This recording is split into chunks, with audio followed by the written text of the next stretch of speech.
Israel Hamas युद्ध के बीच अब ऐसा लग रहा है कि गाजा पर जमीनी हमला करना इजरायली फौज को भारी पड़ रहा है, क्योंकि हमास की सैन्य शाखा अल कासिम ब्रिगेड और अल कुद्स ब्रिगेड एक के बाद एक करके इजरायली डिफेंस फोर्स को तगड़े झटके दे रही है। पहले गाजा बॉर्डर के पास अल कासिम ब्रिगेड ने 2 मंजिला खाली पड़ी बिल्डिंग को आरपीजी अटैक से उड़ा दिया था, जिसमें इजराइल के 21 सैनिकों की मौत हो गई थी। और अब अल कुद्स ब्रिगेड ने ऐसा ही एक और वीडियो जारी किया है, जिसमें अल कुद्स के लड़ाके गाजा के पास आईडीएफ के सेटलमेंट और सैन्य अड्डों को तबाह करते हुए नजर आ रहे हैं।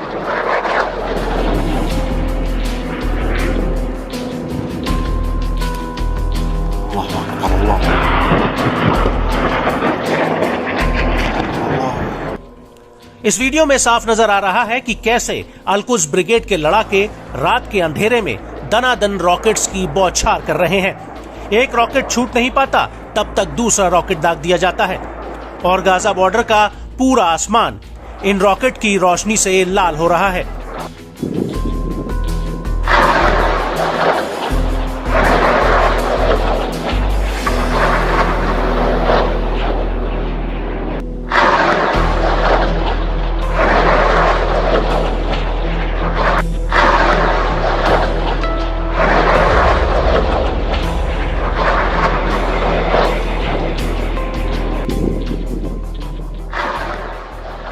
वीडियो में साफ दिख रहा है कि कैसे अल कुद्स ने करीब दर्जन भर से भी ज्यादा रॉकेट्स इजरायली सैनिकों के ठिकानों की तरफ दागे हैं।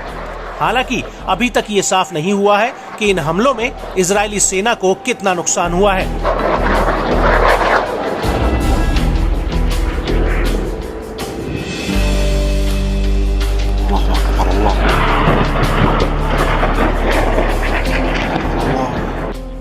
इसके अलावा अल कुद्स ने एक और वीडियो जारी किया है, जिसमें अल कुद्स के लड़ाके दूर खड़े इजरायली टैंक पर गोले दाग रहे हैं।